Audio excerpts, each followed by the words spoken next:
তোমরা যারা ক্যালকাটা ইউনিভার্সিটির আন্ডারে প্রথম সেমিস্টার এবং থার্ড সেমিস্টারের ছাত্রছাত্রী আছো, তোমাদের জন্য আজকের ভিডিওটা খুবই গুরুত্বপূর্ণ।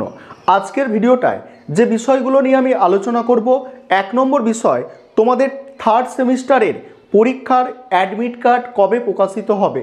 দ্বিতীয় গুরুত্বপূর্ণ বিষয়, গতকাল মধ্যরাতে তোমাদের থার্ড সেমিস্টারের পরীক্ষার রুটিন প্রকাশিত হয়েছে।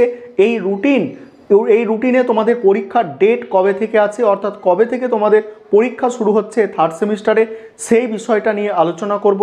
3 নম্বর গুরুত্বপূর্ণ বিষয়, তোমরা অনেকে জানতে চেয়েছো যে প্রথম সেমিস্টারের পরীক্ষা কবে থেকে শুরু হবে। 4 নম্বর গুরুত্বপূর্ণ বিষয়, প্রথম সেমিস্টারের পরীক্ষা সংক্রান্ত ক্যালকাটা ইউনিভার্সিটির পক্ষ থেকে একটা গাইডলাইন প্রকাশ করা হয়েছে। সেখানে লেখা আছে কোন সাবজেক্টের পরীক্ষা কলেজে হবে, কোন সাবজেক্টের পরীক্ষা অন্য কলেজে হবে, অর্থাৎ কোন সাবজেক্টের পরীক্ষা নিজের কলেজে হবে, কোন সাবজেক্টগুলোর পরীক্ষা অন্য কলেজে হবে, কোন সাবজেক্টগুলোর নিজস্ব কলেজ কোয়েশ্চেন পেপার তৈরি করবে, খাতা দেখবে, এবং কোন সাবজেক্টগুলো অন্য কলেজে পরীক্ষা দিতে যেতে হবে এবং ইউনিভার্সিটি কোয়েশ্চেন পেপার তৈরি করবে এবং কত শতাংশ পেলে পাস। এই সমস্ত বিষয় প্রথম সেমিস্টারের একটা গাইডলাইন আছে, সেই গাইডলাইনটা আলোচনা করব। তারপরে গুরুত্বপূর্ণ বিষয়, কোন সেমিস্টারে সাপ্লি পেলে সমস্যা হবে। এই বিষয়গুলো আজকের ভিডিওটায় আমি আলোচনা করতে চলেছি। প্রথমেই জেনে রাখো, তোমরা যারা প্রথম সেমিস্টারের ছাত্রছাত্রী আছো, প্রথমে তোমরা একটা জিনিস বোঝার চেষ্টা করো।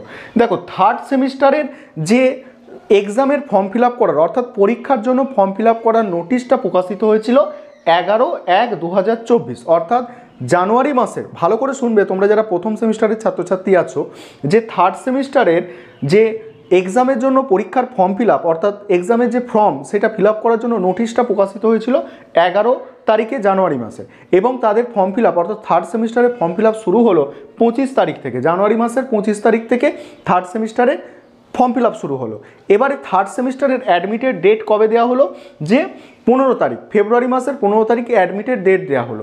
তারপরে থার্ড সেমিস্টারের পরীক্ষা কবে থেকে শুরু হবে, থার্ড সেমিস্টারের পরীক্ষা শুরু হবে কবে থেকে, ফেব্রুয়ারি মাসের হচ্ছে 24 তারিখ, ঠিক আছে। এটা ফেব্রুয়ারি মাসের 15 তারিখে অ্যাডমিট, 24 তারিখে হচ্ছে পরীক্ষা শুরু হচ্ছে। থার্ড সেমিস্টারের পরীক্ষা শুরু হচ্ছে ফেব্রুয়ারি মাসের 24 তারিখ থেকে। তাহলে এখানে তোমরা লক্ষ্য করো যে এখানে 11 তারিখে নোটিশ প্রকাশ হলো। জানুয়ারি মাসের 11 তারিখ থেকে ফেব্রুয়ারি মাসের 11 তারিখ পর্যন্ত একটা মাস কেটে গেল। তারপরেও দেখো 1 মাসের বেশি, অর্থাৎ প্রায় 1.5 মাসের মতো, খুব কম হলে 40 দিন আগে, তোমরা যারা প্রথম সেমিস্টারের ছাত্রছাত্রী আছো, তোমরা শুনে রাখো, 40 দিন আগে, অন্ততপক্ষে 40 দিন আগে তোমাদের নোটিশ দিয়ে জানিয়ে দেওয়া হবে যে তোমাদের পরীক্ষা কবে হতে চলেছে। সুতরাং এটা খুব কম হলে 1 মাস আগে অবশ্যই তোমরা জানতে পারবে যে তোমাদের পরীক্ষা কবে হতে চলেছে। তাহলে এটা নিয়ে ভয় পাওয়ার কিছু নেই যে আমরা ভয় পাবো যে কবে হবে পরীক্ষা, হট করে হয়ে যাবে 1 সপ্তাহের মধ্যে, 4 দিনের মধ্যে নোটিশ দিয়ে পরীক্ষা হয়ে যাবে, এরকম হয় না। অ্যাডমিট কার্ড দেওয়ার পরেও 1 সপ্তাহর বেশি, দেখো 15 তারিখ থেকে 24 তারিখ, 1 সপ্তাহর বেশি অ্যাডমিট কার্ড দেওয়ার পরেও টাইম থাকে, ঠিক আছে। এবারে যে তথ্যগুলো আলোচনার বিষয়, দেখো 1 নম্বর তথ্য হচ্ছে যে তোমাদের বললাম যে থার্ড সেমিস্টারের অ্যাডমিট কার্ড কবে প্রকাশিত হবে।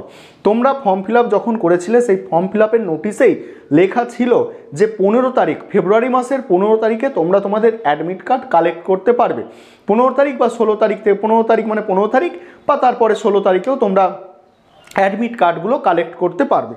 দ্বিতীয় গুরুত্বপূর্ণ বিষয়, থার্ড সেমিস্টারের রুটিন প্রকাশিত হয়েছে। তোমরা জানো গতকাল থার্ড সেমিস্টারের রুটিন প্রকাশিত হয়েছে এবং সেই সংক্রান্ত আমি ভিডিও চ্যানেলে আপলোড করে দিয়েছি। এর আগের ভিডিওটা চ্যানেলের প্লেলিস্টে যাবে, যেখানে ভিডিওর লিস্ট আছে, সেখানে দেখবে ঠিক এর আগে যে ভিডিওটা আমি আপলোড করেছি গতকাল, যখন মধ্যরাতে নোটিশটা প্রকাশিত হলো রাত্রের দিকে, সেই রাত্রের দিকেই আমি কিন্তু তোমাদের জানিয়ে দিয়েছি ভিডিও করে যে তোমাদের কোন ডেটে কোন পরীক্ষাগুলো আছে অনার্সের ক্ষেত্রে এবং পাস কোর্সের ক্ষেত্রে, বিএ এবং বিএসসি, ঠিক আছে, সেটা আমি জানিয়ে দিয়েছি।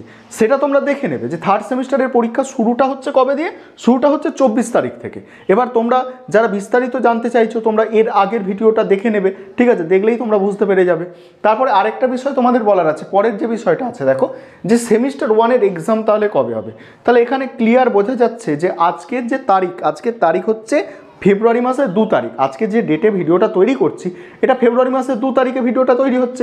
সুতরাং তোমাদের ফেব্রুয়ারি মাসে সেমিস্টার 1-এর তোমরা যারা ছাত্রছাত্রী আছো, তোমাদের ফেব্রুয়ারি মাসে পরীক্ষা শুরু হচ্ছে না, এটুকু নিশ্চিত। কারণ পরীক্ষা শুরু হলে পরীক্ষা শুরু হলে 1 মাস আগে থেকে জানানো হয়, সেক্ষেত্রে মার্চ মাসের প্রথম সপ্তাহে পরীক্ষা শুরু হওয়ার সম্ভাবনা খুব কম। মার্চ মাসের দ্বিতীয় সপ্তাহে তোমাদের পরীক্ষা শুরু হতে পারে। কি বললাম, তোমাদের মার্চ মাসের দ্বিতীয় সপ্তাহে পরীক্ষা শুরু হতে পারে। তাহলে তোমরা আবার এখানে বলতে পারো যে স্যার আপনি আগে বলেছিলেন যে ফেব্রুয়ারি মাসের প্রথম দিকে, আমি বলেছিলাম যে ফেব্রুয়ারি মাসের শেষের দিকে পরীক্ষা হতে পারে।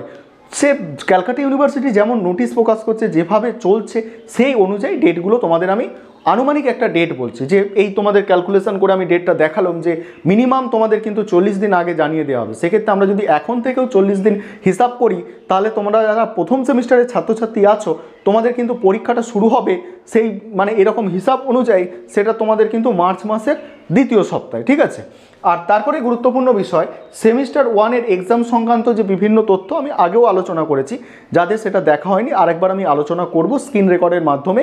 ক্যালকাটা ইউনিভার্সিটির ওয়েবসাইট থেকে নোটিশটা ডাউনলোড করে তোমাদের আমি আলোচনা করে দেব যে পরীক্ষা সংক্রান্ত যেসব সার্কুলার আছে। তারপরে কোন সেমিস্টারে সাপ্লি পেলে সমস্যা, এই বিষয়টা একটু বোঝো। তোমাদের কলেজের সেমিস্টার হয়, সেমিস্টার দেখো 1, ঠিক আছে, সেমিস্টার 1, সেমিস্টার 2, ঠিক আছে, সেমিস্টার 3, সেমিস্টার হচ্ছে 4, সেমিস্টার 4, এই জিনিসটা ভালো করে বোঝো, 5, তারপরে হচ্ছে তোমাদের 6। এবারে দেখো এখানে একটা ভালো জিনিস তোমাদের বলছি, দেখো কেউ যদি সেমিস্টার 1-এ সাপ্লি পায়, সে সেমিস্টার 3-তে পরীক্ষা দেওয়ার সুযোগ পাবে, সেই সেমিস্টার 1-এর সাপ্লি ক্লিয়ার করার। কেউ 3-তে পেলে তাহলে সে কবে সুযোগ পাবে, সেমিস্টার 5-এ গিয়ে পরীক্ষা দেওয়ার সুযোগ পাবে। এবারে কেউ যদি 5th সেমিস্টারে সাপ্লি পেয়ে যায়, 5th সেমিস্টারে সাপ্লি পেয়ে গেলে সে কিন্তু 6th সেমিস্টার টোফকে পরের বছর দেওয়ার সুযোগ পাচ্ছে। অর্থাৎ 5th সেমিস্টারে যদি কেউ সাপ্লি পায়, তাহলে তার যদি পরবর্তীকালে মাস্টার্সে ভর্তি হওয়ার ইচ্ছা থাকে, তার কিন্তু সমস্যা হচ্ছে। কারণ দেখো 5th সেমিস্টারের পরে তোমার তো গ্যাপ হয়ে যাচ্ছে, 6 মাস গ্যাপ হয়ে যাচ্ছে, তারপর তুমি সাপ্লি কমপ্লিট করতে পারছো। কারণ এই যে দাগগুলো দিয়েছি আমি 1, 3 আর 5, এই যে পরীক্ষাগুলো, এই পরীক্ষাগুলো কবে হয়, এই পরীক্ষাগুলো হয় জানুয়ারি ফেব্রুয়ারিতে, অড সেমিস্টারের পরীক্ষা। এবারে যদি কেউ 2 নম্বর সেমিস্টারে সাপ্লি পায়, সে 4-এ ক্লিয়ার করতে পারবে, 4-এ পেলে 6-এ ক্লিয়ার করতে পারবে। কিন্তু 4 নম্বরেও যদি কেউ সাপ্লি পায়, তার কিন্তু সমস্যা দেখা দেবে। কারণ জুন মাসে তোমাদের পরীক্ষা হয়, 6 সেমিস্টারের পরীক্ষা আগে হয়ে যাবে, 6 সেমিস্টারের পরীক্ষা আগে হয়ে যাবে, তারপরে 4 সেমিস্টারে সাপ্লি পরীক্ষা দেওয়ার সুযোগ পাবে। সেক্ষেত্রেও কিন্তু সমস্যা হতে পারে। তাহলে 4 সেমিস্টারে সাপ্লি পেলে কিছুটা সমস্যা হতে পারে, কিন্তু 5th সেমিস্টারে কেউ যদি সাপ্লি থাকে, তার একটা বছর কিন্তু নষ্ট হয়ে যাবে, সে পরের বছর গিয়ে মাস্টার্সে ভর্তি হতে পারবে। সেক্ষেত্রে তোমরা 5th সেমিস্টারে যারা থাকবে, একটু ভালো করে পরীক্ষা দেবে, যাতে তোমাদের সাপ্লিটা না আসে, মিনিমাম তোমরা যে সাবজেক্টগুলো আছে যাতে তোমরা পাস করে যাও। আরেকটা বিষয় এখানে বলার আছে, তোমরা অনেকেই জানতে চাইছো যেটা, যে সাপ্লির সিলেবাস কি। দেখো সাপ্লির সিলেবাস বারবার বলছি, তোমরা যে পরীক্ষা যে মানে সিলেবাসে পরীক্ষা দিয়ে সাপ্লি পেয়েছো, সেটাই তোমাদের সিলেবাস কোনো চেঞ্জ হয়নি। ধরো কেউ এইটা প্রশ্ন অনেকের, যে প্রথম সেমিস্টারে তো আমাদের সাপ্লি আছে, আমরা 3rd সেমিস্টারে সাপ্লির পরীক্ষা দেবো, তাহলে প্রথম সেমিস্টারের তো সিলেবাস তো আমাদের চেঞ্জ হয়ে গেছে, তাহলে আমাদেরও কি চেঞ্জ সিলেবাসে পরীক্ষা দিতে হবে, পরিবর্তিত সিলেবাসে পরীক্ষা দিতে হবে? না, একদম নয়। তোমরা যে সিলেবাসে পরীক্ষা দিয়ে সাপ্লি পেয়েছো, সেই সিলেবাসেই পরীক্ষা দেবে। এবারে যে বিষয়টা, যে সেমিস্টার 1-এর পরীক্ষা সংক্রান্ত বিভিন্ন তথ্য, এইগুলো নিয়ে এবার আলোচনা করছি, স্ক্রিন রেকর্ডের মাধ্যমে তোমরা দেখে নাও। এবারে তোমরা দেখে নাও, তোমরা যারা প্রথম সেমিস্টারের ছাত্রছাত্রী আছো, তোমাদের পরীক্ষার নিয়ম সংক্রান্ত একটা নোটিশ কিছুদিন আগে ইউনিভার্সিটির ওয়েবসাইটে প্রকাশিত হয়েছিল। সেই নোটিশটাই আজকে তোমাদের সঙ্গে আলোচনা করব। সেই নোটিশটা তোমরা নিজেরাও ডাউনলোড করতে পারবে। সেই নোটিশটা কিভাবে ডাউনলোড করবে দেখো, তার জন্য তোমাদের মোবাইল ফোন থেকে ক্রোম ব্রাউজার বা যে কোনো ব্রাউজারে গুগলটাকে ওপেন করে নিতে হবে। আমি দেখো গুগলটাকে ওপেন করে নিচ্ছি। গুগলটাকে ওপেন করে নেওয়ার পর এখানে যে সার্চের একটা জায়গা আছে, সেখানে CU লিখতে হবে। CU লেখার পরে নিচের দিকে স্ক্রল করে আসতে হবে। স্ক্রল করে আসার পরে দেখো CCF আর স্ল্যাশ দিয়ে UG লেখা আছে, ওখানটায় তোমাদের কি করতে হবে, টাচ করতে হবে, যেখান থেকে তোমরা সিলেবাস আর কি দেখো, নতুন সিলেবাস প্রকাশিত হলে যেখান থেকে আর কি দেখা যায়। দেখো এবারে নিচে স্ক্রল করে যাবে নিচের দিকে গিয়ে তোমরা দেখতে পাবে যে এখানে দেখো, এখানে আছে, দেখো এখানে 18 তারিখে একটা কিন্তু নোটিশ প্রকাশিত হয়েছিল। ঠিক আছে, 18 তারিখে একটা নোটিশ প্রকাশিত হয়েছিল।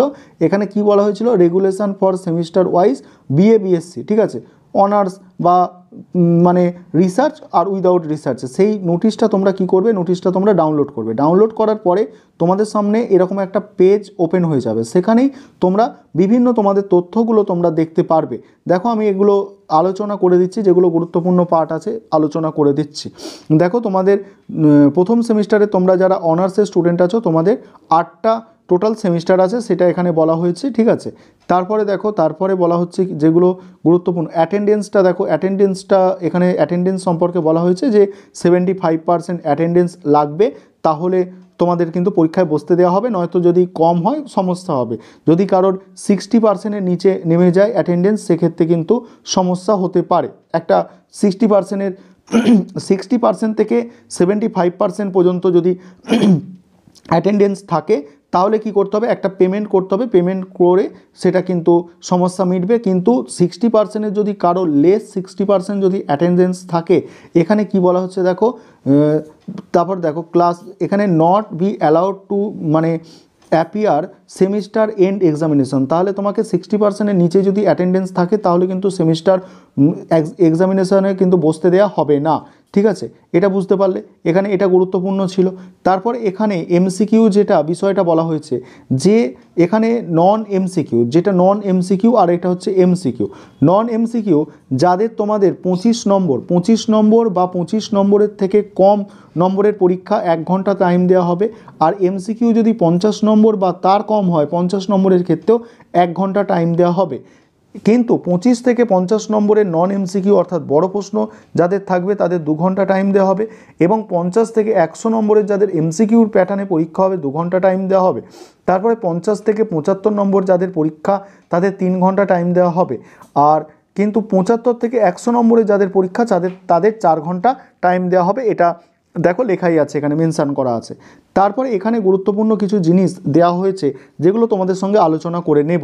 তোমরা নোটিশটাকে ডিটেলসে পড়ে নেবে, আমি যেগুলো মেন ইম্পর্টেন্ট বিষয় সেগুলোকে আলোচনা করে দিচ্ছি। এখানে বলা হচ্ছে আইডিসি, এইসি, তারপরে common value added course held at, দেখো shall be held at home centre, home সেন্টারে এগুলো পরীক্ষা হবে, যে আইডিসি পেপার, এইসি পেপার এবং তোমাদের যে ইভিএস আছে আর এবং তোমাদের কনস্টিটিউশন ভ্যালু আছে, এই যে সাবজেক্ট এগুলোর পরীক্ষা কী আছে, যে হোম সেন্টারে হবে বিফোর দ্য, দেখো মানে সেমিস্টার এন্ড এক্সামিনেশনের আগে তোমাদের এগুলো কিন্তু কলেজে, তোমাদের নিজস্ব কলেজে কিন্তু পরীক্ষা হয়ে যাবে, হোম সেন্টারে পরীক্ষা হবে।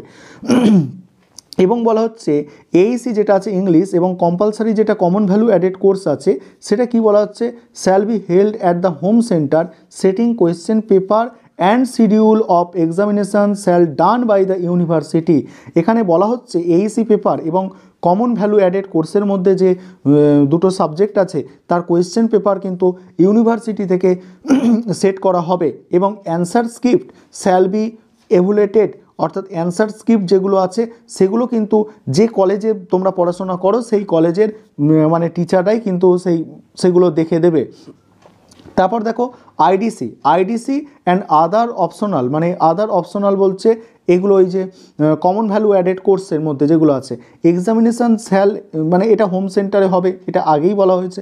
এবার বাকিটা তোমরা কিন্তু দেখে নিতে পারো। এবারে দেখো এখানে এইটাও গুরুত্বপূর্ণ আছে, এখানে দেখো এখানে যেটা বলা হচ্ছে এটা একই জিনিস লেখা আছে, বারবার একই জিনিসগুলো এখানে উল্লেখ করা হচ্ছে। তারপরে দেখো এখানে কিছু গুরুত্বপূর্ণ যে বিষয়গুলো আছে তোমাদের বলবো আরও। দেখো এখানে লেখা আছে, দেখো in case a student who does not enrol the eligible for semester end examination marks obtained by the candidate IDC, AC are common value added, সেখানে কিন্তু তার কিন্তু মানে সেই সেমিস্টারটা আর কি ক্লিয়ার হবে না। এই সাবজেক্টগুলো যেগুলো কম্পালসারি সাবজেক্ট আছে সেগুলো কিন্তু অবশ্যই পরীক্ষায় বসতে হবে। তারপর question paper shall be set in English version only for the core and AECC paper of the following subject.